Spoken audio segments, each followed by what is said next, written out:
Hello, it's time for Taroscopes. This is Dr. Vicky from the Seeds of Transformation Healing Center. We're going to be doing the Taroscopes for the month of December for the sign of Aries. That's Aries Sun, Aries Moon, and Aries Rising. Before we get to the Taroscope or the tarot part of the Taroscope, let's look at the scope part. Let's look at the astrology specific to Aries. Now, as I say each month, the Aries tarot scope, or the Aries astrology, I should say, is probably the one that's most apt for the collective because we're dealing with pure archetypical energies with Aries. So if you want to know, this would apply to everybody as well as specifically to Aries. So let's get started.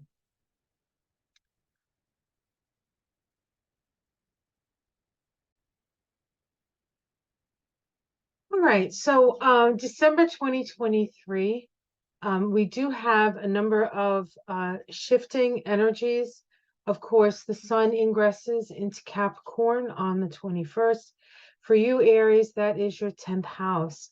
And so we start with the sun in Sagittarius in your 9th house, moving into Capricorn on the 21st. That is the winter solstice um, in the northern hemisphere and the summer solstice in the southern hemisphere. And it is a cardinal. It is a moving from a mutable to a cardinal sign. So it is a world point, and it is always a powerful time for everyone concerned. While the sun is in your 9th house before the 21st, that is, from the beginning of December to the 21st, the highlights will be in the area of faraway places, travel, judiciary. The judiciary is in there, so we might see some information on the judiciary, as it were. We also have a new moon in Sagittarius, 21 degrees of Sagittarius to be exact.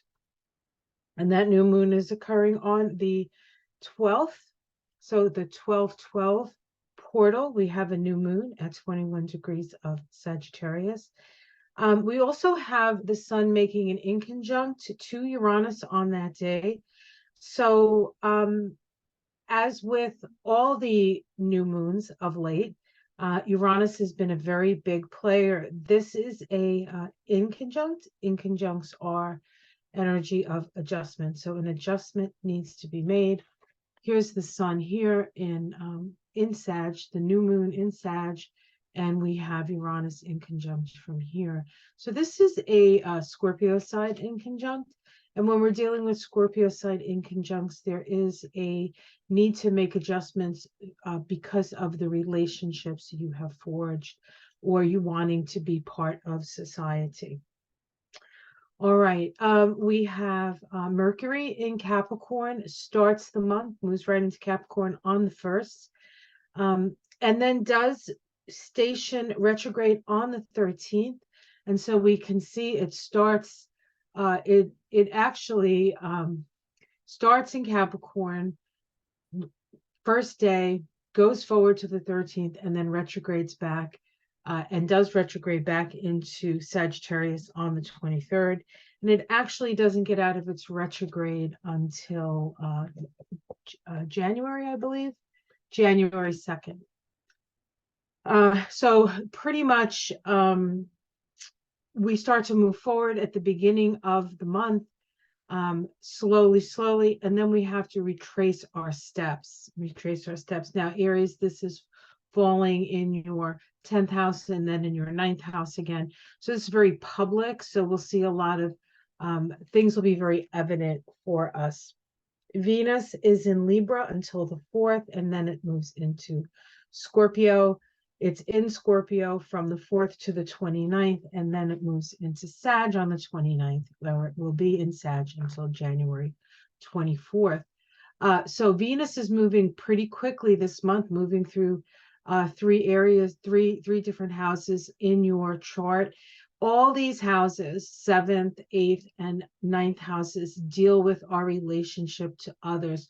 So Venus is going to be very busy, and she does spend the majority of the time in her own sign, in Libra. No, she doesn't. I'm sorry. She spends the majority of the time in Scorpio. Venus in Scorpio moving through that 8th house. I would definitely double check your taxes and your shared resources. It's important to evaluate that stuff, your level of debt, to what you have, what you owe, that kind of thing. Important information to be looking at, especially through the middle of December. And of course, maybe we're doing this because we have to review how much debt we're willing to get into to give people Christmas presents or the like. So there's that. There's always that. We have Mars in Sag it's in Scorpio until the 24th, and then from the 24th into January, it's in Mars is in Sagittarius. Of course, Mars is your ruling planet, Aries, so that's especially important. And we have Mars. Actually, let's see, did I forget Mars? Mars is in Sag. Oh, I'm sorry. Mars is in Sag. Did I say Scorpio? Mars is in Sag. Yes, all of December. So your whole December is ruled by Mars in Sagittarius. Sagittarius is broad-minded. It's searching for meaning. It's the big picture, right? What are we learning from this experience? What can we glean? What knowledge can we disseminate? All of that is the Sagittarius energy with Mars and Sag. This is also a good time for Aries to go on a long distance trip. Or it's also a good time to stimulate your higher mind through education, meditation, spiritual journeys. Even if you never leave your house, you can still sort of participate in that kind of energy. Now, Jupiter is in Taurus, of course. Jupiter sitting in that second house of yours.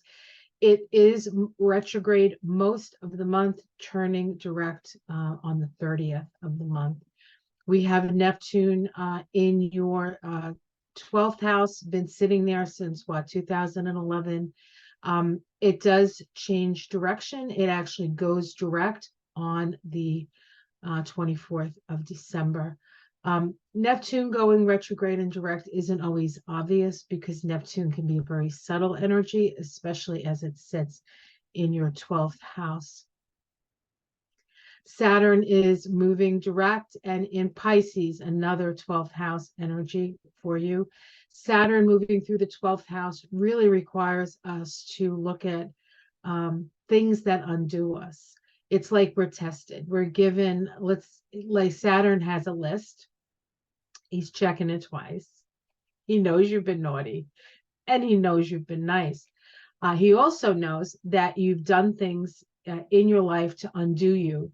And so Saturn tests that. Saturn tests and says, all right, you made this mistake previously. What would you like to do this time? And hopefully we can learn the lessons as Saturn moves through Pisces. Saturn through Pisces, of course, is also a spiritual calling of sorts. So you may feel more spiritually minded and feel like you have a spiritual mission to fulfill. And Saturn will certainly help you do just that. Of course, Pisces is a transitional energy. It's a mutable energy, and it's an energy of healing. So we certainly see the need for healing in the world, do we not? Let's see what else. Pluto remains in the 10th house, of course.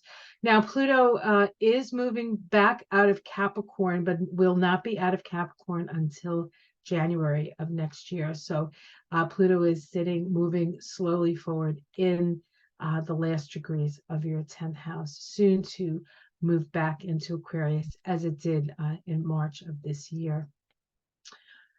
All right, so as far as specific aspects for Aries. I did put a couple of these aspects here. These are all the aspects of the month, major aspects of the month. If you want a fuller picture of what these aspects may mean in general, and even specifically to you, because the general information can be applied to you, you can check out my Astrology and Kabbalah of December 2023. The first one I put out is usually for the first week, and then I do the rest of the weeks one at a time, because there's usually so much going on that needs elucidation that I don't do the whole month in one video. I actually do it in 4. And the first video always has the most information on the tree of life, so you can always check that out. So as far as things that happen with Mars this month, which is your ruling planet, so it is significant, we do have Mars making in conjunct to Jupiter. This requires some sort of adjustment on your part. Mars in conjunct Jupiter, we really, and this occurs in the first week of December, you really have to make sure you don't overextend yourself, trying to be too nice, trying to be too conciliatory, and you're probably laughing. You're like, well, Aries isn't really known for that. But the energy is there. Mars in conjunct Jupiter. Sometimes you don't know how to modulate your energy, so you can go overboard on things. So be careful that first week going overboard, especially spending, because Jupiter is in Taurus. The second week, we do have the new moon in Sagittarius that's happening in your 9th house. This is a really good time to take a class, if you like, learn something new, go on a trip, expand your horizons. It's an opportunity to do just that. Mercury does station retrograde that week as well on the, what was it, the 12th? No, the 13th. So we have the new moon on the 12th, and then on the 12 portal, and then Mercury goes retrograde the next day on the 13th. Week 3, we do have Mars make another in conjunct to Uranus. Notice a theme here.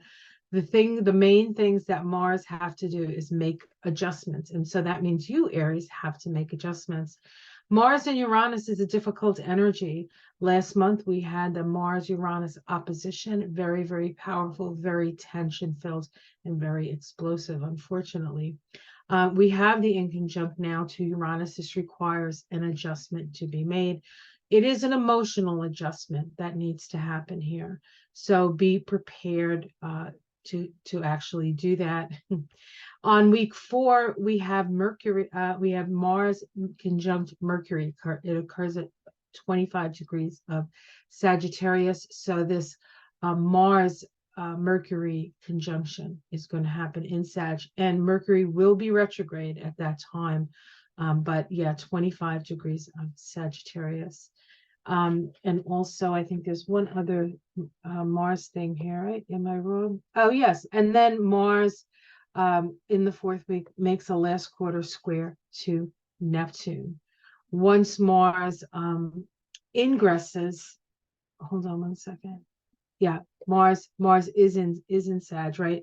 So it makes that last quarter square, crisis in consciousness, crisis in belief. Mars squaring Neptune is difficult to find your way forward. So in general, the aspects that are occurring to your ruling planet are ones of crisis, crisis, and crisis. And so you're going to have some crisis. And it doesn't have to be big, enormous crisis. It can be more subtle crisis, and it requires adjustments to be made in your emotions.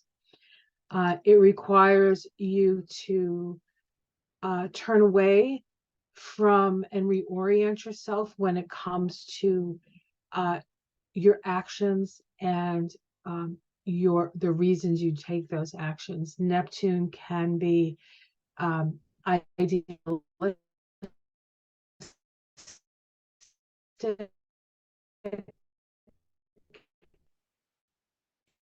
it can be about, it can be aware of that, and we need to be careful. And then the Mercury conjunct Mars starts a new cycle between Mercury and Mars.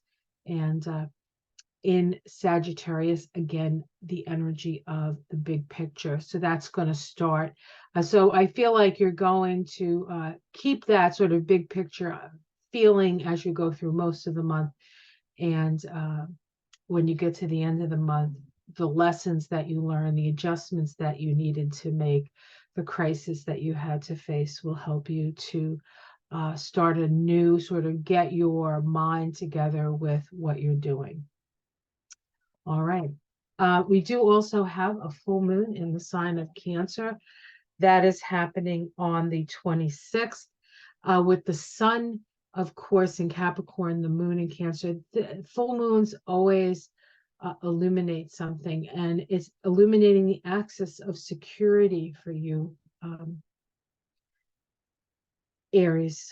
Also, the 10th house and the 4th house are the parenting houses and how you were parented. So things around family could come up. Of course, this is the holiday season, so chances of that happening are pretty good.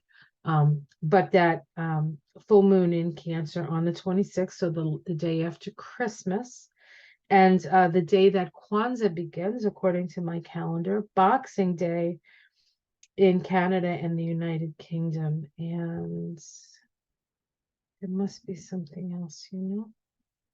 Okay, yeah. All happening on that full moon in Cancer. And of course, Cancer is ruled by the moon. And so we're talking about some pretty big feelings and big emotions. That full moon is occurring at around, was it, I think, 5 degrees of Cancer. So if you are at the beginning of Capricorn, this new moon, this full moon will be opposite your sun. All right. Did I say Capricorn? I'm sorry. If you're in the beginning of Aries, this new moon will be a first quarter square to your sun. So a crisis in action. What actions do you need to take? Okay. So that's the astrology. All right, let me stop the share. And let's look at the tarot. Do I have a timer on here? I don't. I have to go back and see. That way, if you don't want to look at the astrology necessarily. All right, so I'm using the Psychic Tarot by Psychic Tarot Oracle deck by John Holland. What does Aries need to be aware of in the month of December? Especially with the view of the astrology, right? All right.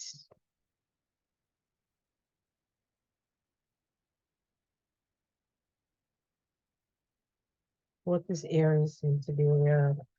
I'm going to be using this deck, the Psychic Tarot, and then I'll be using the Starseed Oracle for all the oracle polls for all the signs this month.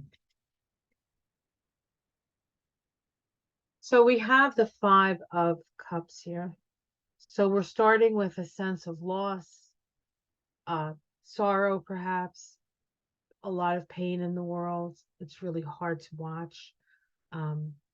And so it's important to know that any losses that you have, and it doesn't need to be personal, right? It can be just bearing witness to somebody else's losses, especially when we see these war-torn countries and how people are suffering what seems needlessly to most people. And so it's important to mourn the losses and have your process, but it's also important not to just focus on the losses. So let's see what's crossing that. Harmony. This is the Lover's card. This is about choices, and this is also wishing that perhaps you yourself or the people around you could make better choices so that we don't have to have as much suffering. And you're thinking about a choice. You're thinking about making a choice. Let's see what that choice might be about. We have the Two of Swords, mental conflict. You're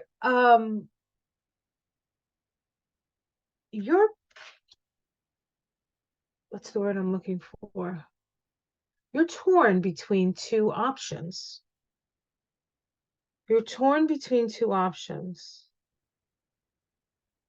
Perhaps the sorrow that you feel is that you're concerned that you're going to create sorrow in somebody else's life through a choice that you make. Let's continue. Let's see what's in the past. Material harvest. So you're in good stead. You're feeling stable. You've gotten what you need. You've had your needs met. Not because necessarily anybody gave it to you. You worked for it. So there is a certain amount of material harvest here. See what's in the sky. Oh, power. This is the strength card. Choices around how to utilize your power, perhaps. This card in the sky position for the reading, is spirit reminding us that you need to, true power comes from an ability to overcome your lower nature. So whatever decisions you're making, you need to make sure that the decision comes from a higher place than a lower place. We have the Three of Swords here in the immediate environment. This is heartbreak and loss. I don't know if you're thinking of leaving a relationship or if somebody is leaving a relationship, but it feels more like you're making the decision than it is that they've made the decision.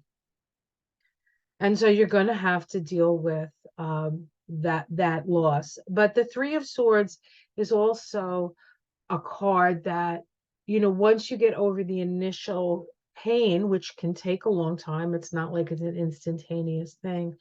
On the other side of that is freedom. On the other side of that is freedom. How it's seen from the outside. That you're pretty practical, that you've got your feet on the ground, that you're strong, and that you have a solid foundation. Domestic situation.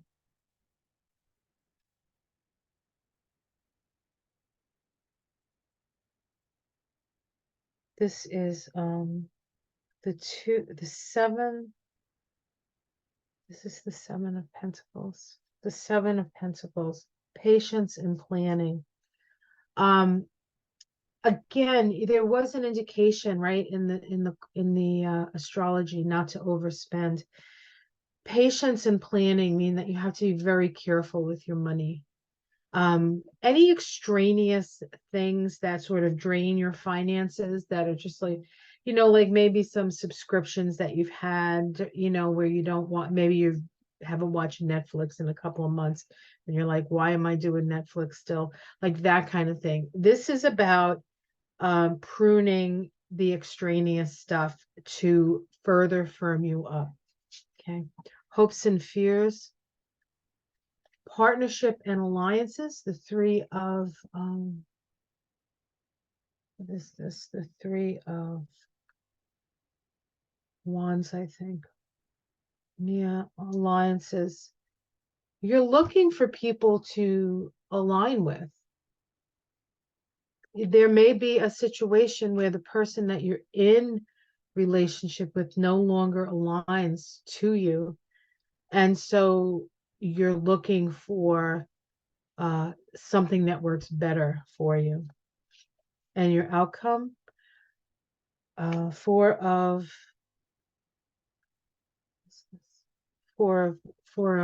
fire here. It's foundation and achievements. So you're going to get what in the end, you're going to get exactly what you want.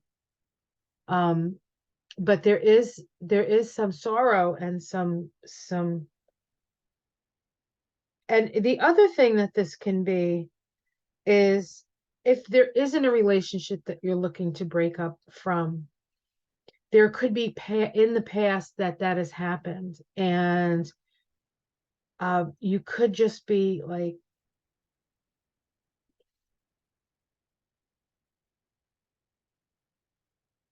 no, I don't feel like that's what it is. I think you're going to get what you want, but the beginning of the month is challenging. The beginning of the month is more challenging. It starts off that way. You're in this place. Let's see if I can get a major arcana. Movement and choices. Not a major arcana. The Ace of Swords, triumph. This is Two of Pentacles. This is balancing the scales, taking the action to cut away something, and the Ace of Cups. So, all right. So it looks like there may be somebody else that you want to relate to, and but you have to let go of what you have in order to go where you want to be. And it does come up as um, not without its difficulty, but ultimately the new choice, the new selection, the new option, the new option. This could even be doesn't have to be romantic. It could be a business opportunity. Now Venus changes in your business partnerships. Venus is moving through that seventh, eighth, and ninth houses, which are all the houses of the other. So that kind of makes sense with this.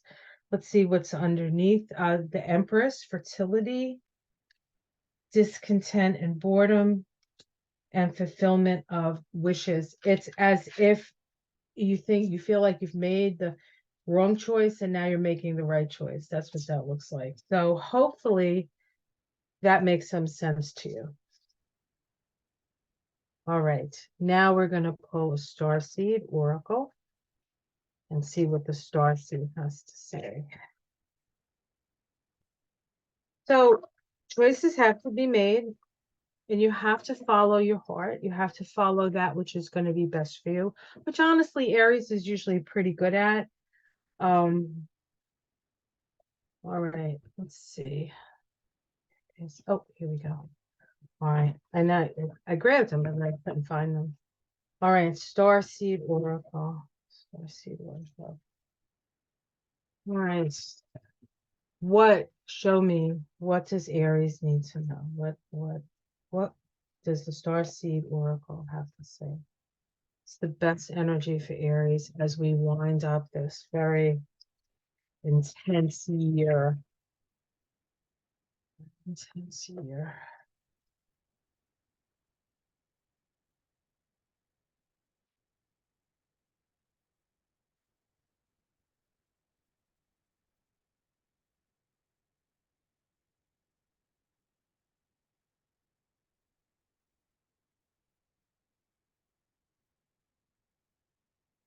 Hi, Reth. Here, longing for home, homesickness for the stars. Here, Reth. There we go. Okay.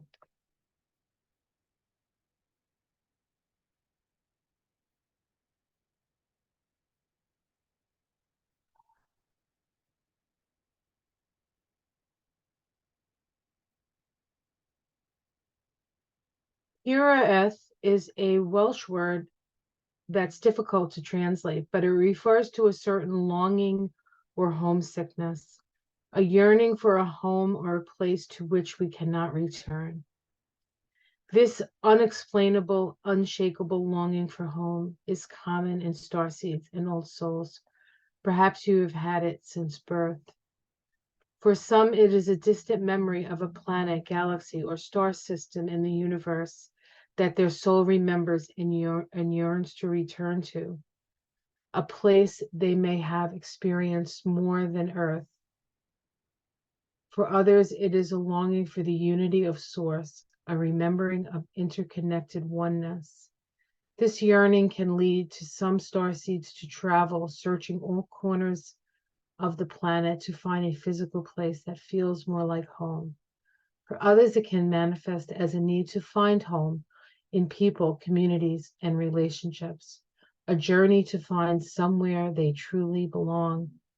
If you resonate with this yearning for home, but don't really know where home is, you are being invited to remember that your soul chose to be on earth. You're being called to fully commit to embodying your life. You're being reassured that you didn't come here alone and that your soul consciously decided to experience what it is like to be a soul in a human body on this planet at this time. You are being called to anchor all of your presence, your personality, your soul, your spirit in the here and now, to fully commit to living in the life right now, to commit to putting 2 feet completely in. And the cards indicate that when you do that, your needs will be met.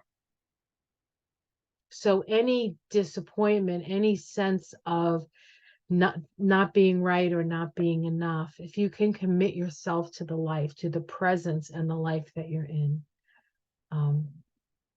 then things will shift and change and you will get what you've wanted. And for some, that is a sense of being and finding a home. For others, it could be connecting with a tribe, finding your people, as it were. And some of those people can look very different from you, but feel very, very familiar. All right, guys. Have a wonderful December. Please take care of yourselves. Like and subscribe if you would. I do personal readings this time of year with the new year coming up. Is a great time. It's a great gift for somebody who may be searching. And it's certainly a great gift for yourself. So there is a link below if you'd like a reading with me. I also have a Patreon page, and I am now I have a little more time to invest and put some new stuff up on Patreon that YouTube people don't get to see, at least not immediately. Maybe eventually it comes on YouTube. But it is topical stuff, and it's very intriguing and interesting. So if you'd like to become a patron for as little as $5 a month, otherwise a thumbs up and a like and a share goes a long way. Thank you so much for sitting with me in 2023. I look forward to a very active and interesting 2024. Take care, everyone. Happy holidays and namaste.